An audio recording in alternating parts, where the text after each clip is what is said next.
और हार्डवर्क के ऊपर भी एक लाइन है कि उन आंसुओं को पसीने से धो लिया होता, उन आंसुओं को पसीने से धो लिया होता, न जख्म रहता न कोई राजदा हुआ होता। तो बाहर बन के मिलो और बाहर बन के मिलो कि जंगलों में है जनगणों की भीड़, सुगंध बन मुझे किसी उपवन में मिलो। तो ये मेरा एक ड्रीम डेस्टिनेशन है यहाँ कश्मीर वैली। जी नाज़रीन, आप देख रहे हैं प्रोग्राम रूबरू और मैं हूँ आपका मेज़बान फैज़ान कुरैशी। नाज़रीन, आज के शुमारे में हमारे साथ बात करने के लिए मौजूद है रिजवानुद्दीन साहब, जो प्रोविडेंट फंड कमिश्नर है जम्मू और लद्दाख के। नाज़रीन, इनकी ज़िंदगी के मुख्तलिफ पहलू हैं। ये साइकिलिस्ट भी है, कलमकार भी है और मोटिवेशनल स्पीकर भी है। और रिजवान साहब मुख्तलिफ इदारों में जाते हैं, इल्मी इदारों में, और वहाँ पर ये बच्चों की रहबरी और रहनुमाई करते हैं और उनको हौसला देने की कोशिश भी करते हैं। नाज़रीन, आज के शुमारे में हम इनकी ज़ाती ज़िंदगी और इनके शोबे के मुतल्लिक मुख्तलिफ सवालात करेंगे। जी रिजवान साहब, रूबरू के आज के शुमारे में आपका खैर मकदम है। शुक्रिया फैज़ान साहब। पहले हम आपकी ज़ाती ज़िंदगी के मुतल्लिक जानना चाहेंगे। आपने इब्तिदाई तालीम कहाँ से हासिल की? अपनी ज़िंदगी का मुख्तसर सा खाका पेश कीजिए।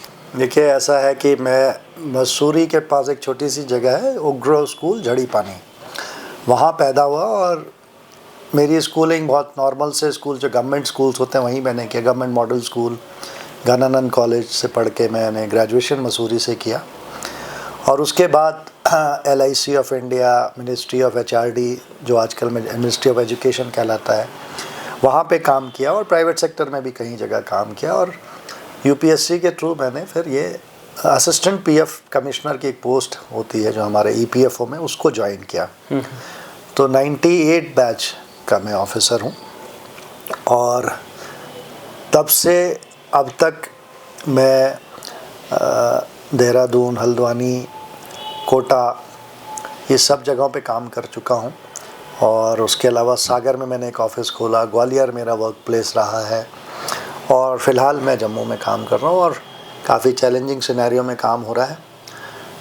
तो मेरे कुछ हॉबीज़ हैं जिस पे मैं काम करता हूँ। साइकिलिंग एक है, कुकिंग भी करता हूँ जी, और कुछ लाइनें भी लिख लेता हूँ। तो EPFO एक ऐसा ऑर्गेनाइजेशन है जहाँ मैं काम कर रहा हूँ। यहाँ आप नौकरी तो करते ही हैं और अगर आप थोड़ा सा प्रोएक्टिव हैं और प्रो कस्टमर हैं तो हमारे कस्टमर के लिए हम लोग बहुत कुछ, हमारे पास डिस्क्रिशन रहता है, बहुत सा हम प्रोएक्टिव अप्रोच लेके लोगों की सेवा कर सकते हैं और लोगों के काम जो हैं, जो रुके हुए काम होते हैं जी, उसको हम आगे बढ़ाते हैं। तो मेरा अप्रोच हमेशा रहा है कि फैसिलिटेटर की तरह काम करें, ना कि अथॉरिटेरियन वे में काम करें। तो फैसिलिटेशन के प्रोसेस में हम बहुत से स्टेप्स ऐसे लेते हैं जो टेक्नोलॉजी का यूज़ करना, टेलीफोन का यूज़ करना, उस तरीके से काम करते हैं। जी जी रिजवान साहब, मैं आपसे ये जानना चाहूँगा कि हर एक की ज़िंदगी में उतार चढ़ाव आते हैं और हर एक अपनी ज़िंदगी में उसे नशेब व फराज से गुजरना पड़ता है, अप्स एंड डाउन्स। तो मैं आपसे जानना चाहूँगा कि आपकी ज़िंदगी में भी मुश्किलात आए होंगे, तो आपने उनका मुकाबला किस तरह से किया? क्योंकि आप जो है आप बच्चों को हौसला देते हैं, आप एक मोटिवेशनल स्पीकर भी, इसी हवाले से जानना चाहूँगा। देखिए, ऐसा है कि फेलियर्स बहुत ज़रूरी हैं। सक्सेस से ज़्यादा इम्पोर्टेंट फेलियर्स होते हैं लाइफ में, और कई बार फेलियर्स भी ना हो और परिस्थितियाँ या कई बार सिचुएशंस आपको, इवन नौकरी आपके हाथ में होती। मेरे साथ ऐसा कई बार हुआ जहाँ मैंने इंटरव्यूज़ क्लियर किए पैरामिलिट्री फोर्सेस के लिए। पहला मेरा बहुत पहले जब मैं पढ़ रहा था तभी इंजीनियरिंग डिप्लोमा एक मैंने किया, वो भी BSc के अलावा। तो मैं पढ़ते हुए कॉलेज में ही मेरा सिलेक्शन हो गया था, लेकिन क्योंकि मेरा आई साइट 6/6 नहीं है तो वो जॉब मुझे नहीं मिला। फिर रेलवेज़ में मेरा फाइनल सिलेक्शन सब कुछ हो गया, केवल मेडिकल रह गया था, ओनली मेडिकल होना बाकी था। वहाँ भी क्योंकि आई साइट 6/6 चाहिए होती है, तो कई बार आई साइट थोड़ा सा अप टू द मार्क नहीं होने से वो नौकरी भी मेरे हाथ से गई। तो बड़ा अफसोस भी हुआ, फादर को भी बहुत अफसोस हुआ, पिताजी जो हमारे, उनको लगा कि ये कुछ हो सकता था जॉब। तो खैर, जो भी होता है अच्छे के लिए होता है, और जब आप इस तरीके से लाइफ में उतार चढ़ाव आते हैं तो इन एक्सपीरियंस से आदमी सीखता है। जी जी जी, मैं ये रिजवान साहब ये जानना चाहूँगा कि आप एक्चुअली मुख्तलिफ़ इदारों से में जाते हैं, आप नौजवानों के साथ वहाँ बात करते हैं, तो किन किन मुश्किलात से इस वक्त हमारा जो यूथ है, हमारे जो नौजवान है, वो जूझ रहे हैं और उसकी क्या वजह है ख़ास? देखिए, एक टेक्नोलॉजी के एडवांसमेंट के कुछ ड्रॉबैक्स मैं देखता हूँ कि मोबाइल के आ जाने से बहुत ज़्यादा, एक तो शॉर्टकट मेथड्स, लोग मतलब हर काम का शॉर्टकट ढूंढ लेते हैं लोग, तो वो हार्ड वर्क करना थोड़ा सा भूल जाते हैं। उसके बाद सेंस ऑफ रिस्पॉन्सिबिलिटी, हम जिस जनरेशन से हैं तो हम जब स्कूल जाते थे तो अपने घर का जो राशन होता था वो भी रास्ते में एक शॉप पड़ती थी तो पैसे घर से ले जाया करते थे, क्लास अटेंड की, घर का सामान लेके आए, या पैदल चलना पड़ता था हम लोग। मुझे याद है कि हम 5-6 किलोमीटर पैदल चल के स्कूल जाते थे और वापस आते थे, तो दिन में 11-12 किलोमीटर हम लोग पैदल चलते थे।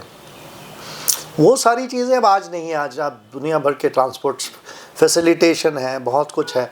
तो बच्चे जो है जब हार्डशिप्स नहीं फेस करते हैं या रियलिटी नहीं फेस करते हैं, और ये जो टेक्नोलॉजी आ गई है इसमें शॉर्टकट मेथड्स हैं, तो उससे क्या होता है कि कई बार, और दूसरे को कंपेयर करना, कट थ्रोट कंपटीशन है मार्केट में। हर एक आदमी डीसी नहीं बन सकता है, हर एक आदमी पीएफ कमिश्नर नहीं बन सकता है।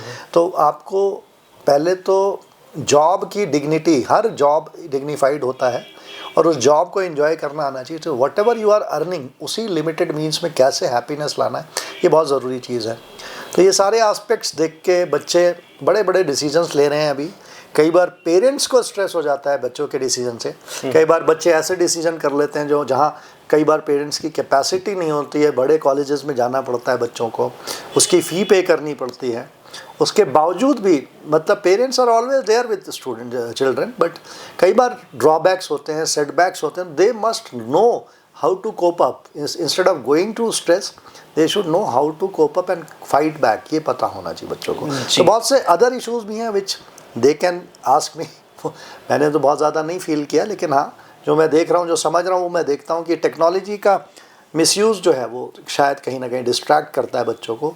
और अदरवाइज़ तो बहुत कुछ है, कंपटीशन फेस कर सकते हैं बच्चे, आगे भी बढ़ रहे हैं लोग, आगे सिविल सर्विसेज में भी क्वालिफाई कर रहे हैं मेहनत से। बिल्कुल जी। साइकिलिंग का जो आपका ये पैशन है, जिसके साथ साथ आप लिखते भी हैं और आप मुख्तलिफ इदारों में जाते हैं, वहाँ आप मोटिवेशनल लेक्चर्स भी देते हैं जी, यहाँ से आप एक ऑफिसर भी है, तो आप टाइम को किस तरह से मैनेज कर पाते हैं, किस तरह से बैलेंस कर पाते हैं? देखिए टाइम मैनेजमेंट ये है कि जैसे अभी मेरी ऑफिशियल मीटिंग थी, वो अटेंड किया, उसके बाद मेरा घर जाने का टाइम है, तो मैं यहाँ आपसे बात कर रहा हूँ। मैं जब अपने ऑफिस जाता हूँ तो साइकिल से जाता हूँ। साइकिल से जाते हैं? हाँ, गाड़ी का यूज़ नहीं करता हूँ। तो जो जिम जाने का टाइम है मेरा, वो लगभग 1 घंटा 10 मिनट की साइकिलिंग मेरी जम्मू में हो जाती है। लगभग 18 किलोमीटर मैं साइकिल चला लेता हूँ पर डे। तो वो एक टाइम आपका बच गया। या फिर जैसे आप ट्रैवल कर रहे हैं, जैसे कल मैंने शोपियाँ होके जाना है, तो वहाँ पर रास्ते में अगर कुछ बच्चे मिलेंगे तो मैं वहाँ उनको एड्रेस कर दूँगा। गवर्नमेंट डिग्री कॉलेज के बच्चे होंगे, अगर वहाँ मैं गया, पॉसिबल हुआ तो आई विल टॉक एंड उनको फ़ायदा हो जाएगा। तो ये इस तरीके से हम वक्त निकालते हैं। और थोड़ा सा टाइम मैनेजमेंट के लिए और भी टेक्निक्स होती हैं, जो आप स्पीड पे काम कर सकते हैं, आप फास्ट काम कर सकते हैं, अपनी टीम को फास्ट करा सकते हैं। टीम वर्क करा के हम लोग काम करते हैं, काम को डिस्ट्रीब्यूट कर देते हैं। तो बहुत से ऐसे इंटरवेंशंस होते हैं जिससे आप टाइम को आपने सेव कर सकते हैं। लेकिन मैं कार्यालय को, अपने ऑफिस को 12 घंटे देता हूँ अक्सर मैं, क्योंकि वहाँ जम्मू में थोड़ा सा चैलेंजिंग टाइम होता है, काम ज़्यादा देर तक हम कराते हैं। फ्लेक्सी आवर्स में हम काम करते हैं।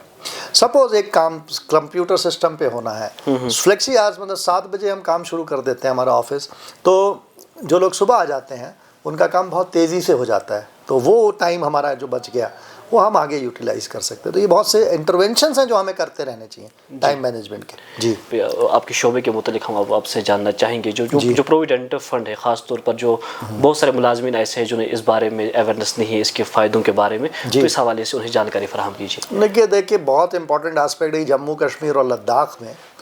Employees provident fund organisation 3 schemes के बेनिफिट दे रहा है वर्कर्स को। एक है provident fund scheme 1952, employees provident fund scheme 1952 बोलते हैं जिसको। एक एम्प्लॉयज़ पेंशन स्कीम 1995 है, और एक तीसरी है employees deposit linked insurance scheme. तो होता क्या है कि जब 2019 से पहले यहाँ पे कोई पेंशन स्कीम नहीं थी जम्मू कश्मीर और लद्दाख में, तो आज जो वर्कर्स पीएफ में जुड़े हुए हैं उन सबको राइट टू पेंशन है। अब आप 10 साल की सर्विस जब कर लेंगे पूरी, तो आपको सुपर एनुएशन पेंशन का एंटाइटलमेंट हो जाएगा। अच्छा, इसमें एक प्रोविज़न और है कि आप अर्ली पेंशन ले सकते हैं, यानी 50 साल की उम्र पूरी करके आप अगर इरादा करते हैं कि अब नौकरी नहीं करेंगे, तो आपको अर्ली पेंशन 4% पर एनम की दर से वो घट जाती है जो ओरिजिनल पेंशन बननी चाहिए, और आपको पेंशन मिल सकती है। तो 50 साल की उम्र पे भी आप पेंशन ले सकते हैं। अगर किसी मुलाजिम की डेथ हो जाती है तो उसकी फैमिली विडो को लाइफ लॉन्ग पेंशन है, और हर बच्चा 25 साल तक एंटाइटल्ड है पेंशन के लिए। तो ये पेंशन स्कीम और इंश्योरेंस का मैक्सिमम बेनिफिट 7 लाख तक का है ईपीएफओ के थ्रू। और अगर कोई वर्कर 1 साल तक प्रोविडेंट फंड का मेंबर है तो उसको मिनिमम 2.5 लाख का इंश्योरेंस अश्योर्ड है फैमिली को। तो ये सारे बेनिफिट्स का सभी लोग एंटाइटल्ड हैं। तो मैं गुजारिश यही करूंगा कि सभी मुलाजिमों से और उनके एम्प्लॉयर से कि जम्मू कश्मीर और लद्दाख में जो भी लोग काम कर रहे हैं सबको ईपीएफओ पीएफ का मेंबर बनाएं और उनका कंट्रीब्यूशन जमा करें। जी, जब से आपने इस डिपार्टमेंट का चार्ज संभाला तो आपने अपने टेनवर के दौरान क्या बदलाव आपने लाया, क्या तब्दीली आपने लाई? देखिए, हमने 2-3 काम किए। एक तो टीम बिल्डिंग का काम किया और उसमें बहुत एफर्ट्स लगते हैं। लोगों को एक पॉजिटिव एनर्जी वाले लोगों के साथ जोड़ के बाकी लोग उनके आगे आए, लोगों को काम करने की आदत पड़ी। फ्लेक्सी आवर्स में काम किया लोगों ने। हमारे कुछ साथी ऐसे हैं जो संजीव कुमार नाम के एक हमारे साथी जम्मू में काम करते हैं, जिन्होंने एक दिन में 910-920 क्लेम भी किए हैं, जो सारे लोग मिलके नहीं कर पाते दिन में। वो अकेले उन्होंने एक रिकॉर्ड बनाने के लिए काम किया और बहुत सेफली काम किया। और बाकी के भी लोग फ्लेक्सी आवर्स में वो आते हैं, वॉलंटियरिज्म पे काम किया लोगों ने। सुबह 7 बजे लोग आ जाते हैं ताकि जब कंप्यूटर सिस्टम बहुत फास्ट स्पीड पे होता है तो काम करते हैं। तो उससे पब्लिक को काफ़ी सावधानी हुई, फिर सहूलियत हुई। और हमारे यहाँ एक एक्सेस हमने दी हुई है, जो भी कर्मचारी या कोई भी एम्प्लॉई जम्मू पीएफ ऑफिस आता है तो उसको मैंने पर्सनल एक्सेस भी दी हुई है। और हमारी टीम में 2-3 डीओज़ हैं जो हैंड होल्डिंग सपोर्ट देते हैं। कोई भी आ जाता है तो उसका काम टेक्नोलॉजी का हमने काफ़ी यूज़ किया, मोबाइल का, व्हाट्सएप का, ईमेल का, और इनके थ्रू डॉक्यूमेंट्स मंगा के कोई भी कमी है उसको पूरा करके फ़ोन पे हम बहुत ज़्यादा फैसिलिटेशन करते हैं। तो कश्मीर में लोगों को 9 साढ़े 9 बजे भी कॉल्स आए होंगे, उनकी कोई कमी होती है उसको पूरा किया गया। तो इस तरीके से काफ़ी कस्टमर सेंसिटिव रहा है ऑर्गेनाइजेशन। और लोगों का शायद आप इंटरव्यू लें, बात करें तो लोग आपको फीडबैक भी देंगे, उनको ईपीएफओ ने अच्छी से सर्विस दी होगी। उसके अलावा हमारा एक एडमिनिस्ट्रेटिव अकाउंट है जो जम्मू में जब मैंने ज्वाइन किया था उससे 1 साल पहले, और एवरेज इनकम 57 लाख तक ही थी। ये इनकम एडमिनिस्ट्रेटिव अकाउंट, जिसे अकाउंट नंबर 2 भी बोलते हैं, आज जम्मू में पिछले साल का जो फाइनेंशियल ईयर अभी जो गया है 80.58 लाख हो गया। यानी 57 लाख से 80.58 लाख, लगभग 40% प्लस 40+ % का ग्रोथ है 2.5 साल के अंदर में। तो ये एक अचीवमेंट मैं मानता हूँ कि हमने consistently nudging, follow up, principal employer से मदद लेके, बहुत से एम्प्लॉयर्स ने हमारी हेल्प की, प्रिंसिपल एम्प्लॉयर ने हेल्प की, और लोग यहाँ के अच्छे हैं जिन्होंने आगे बढ़ के सोशल सिक्योरिटी का बेनिफिट दिया। और एक ऐसे एम्प्लॉयर भी हैं जिन्होंने केवल हमारे कहने पे 24 आदमी बढ़ाए थे पीएफ में। वो एक एजुकेशनल इंस्टीट्यूट चलाते हैं। और इस तरीके की बहुत सी एक्टिविटीज़ हैं जो होती रही हैं लगातार, अभी भी हम काम करते रहेंगे पब्लिक के लिए, ईपीएफओ के जो भी सब्सक्राइबर्स हैं और स्टेक होल्डर्स हैं। Because I believe that customer is very very important person in our for our organisation. whoever comes to our office we should handle them amicably, very politely and with to the maximum extent of his satisfaction। ये बहुत ज़रूरी है, और हर satisfaction. तो ये हम काम करते हैं। जी रिजवान साहब, चलते चलते जो लोग इस वक्त हमें देख रहे हैं या जो नौजवान हमें देख रहे हैं उनके लिए आपकी क्या मैसेज रहेगी? मैं सिर्फ 2-4 लाइनें सुनाना चाहूँगा अपनी जो मैंने बनाई हैं। एक तो कश्मीर की वादियों के लिए मेरी एक लाइन है कि बाहर बन के मिलो और बाहर वन के मिलो, बाहर बन के मिलो और बाहर वन के मिलो। वन मतलब जंगल, कंक्रीट जंगल की बात कर रहा हूँ मैं। दिल्ली में जैसे भीड़ है लोगों की, बॉम्बे में भीड़ है, तो वो सब। तो बाहर बन के मिलो और बाहर वन के मिलो कि जंगलों में है जनगणों की भीड़, सुगंध बन मुझे किसी उपवन में मिलो। तो ये मेरा एक ड्रीम डेस्टिनेशन है यहाँ कश्मीर वैली। और हार्डवर्क के ऊपर भी एक लाइन है कि उन आंसुओं को पसीने से धो लिया होता, उन आंसुओं को पसीने से धो लिया होता, न जख्म रहता न कोई राजदा हुआ होता। और प्यार से मिलने वाले लोगों के लिए है कि बड़ी मुद्दत से मिलते हैं जो मोहब्बत से मिलते हैं, और बड़ी शिद्दत से मिलते हैं जो मोहब्बत से मिलते हैं। और मटीरियलिज्म पे एक लाइन है कि आपको क्यों इतना मटीरियलिस्टिक नहीं होना चाहिए। उस पर एक लाइन है कि ज़रूरत है ज़िंदगी को ज़िंदगी की, ज़िंदगी भर की ज़रूरतें ज़िंदगी तो नहीं। और इंतज़ार पे मैं एक ज़रूर सुनाना चाहूँगा आखिरी लाइन, हम हैं कि इंतज़ार पे है कहीं कोई, हम हैं कि इंतज़ार में है कहीं कोई, हमको है इंतज़ार के इंतज़ार में है कहीं कोई। तो इसी इन्हीं वर्ड्स के साथ मैं आपका बहुत बहुत शुक्रिया कहना चाहूँगा। जी सर, आपका भी बहुत बहुत शुक्रिया कि मसरूफियात के बावजूद आपने वक्त निकाला। जी बहुत बहुत शुक्रिया फैज़ान साहब। जी नाज़रीन, हमारे साथ बात कर रहे थे रिजवानुद्दीन साहब। रूबरू के अगले शुमारे में हम किसी और मेहमान के साथ बात करेंगे, तब तक के लिए दीजिए इजाज़त। अल्लाह हाफ़िज़।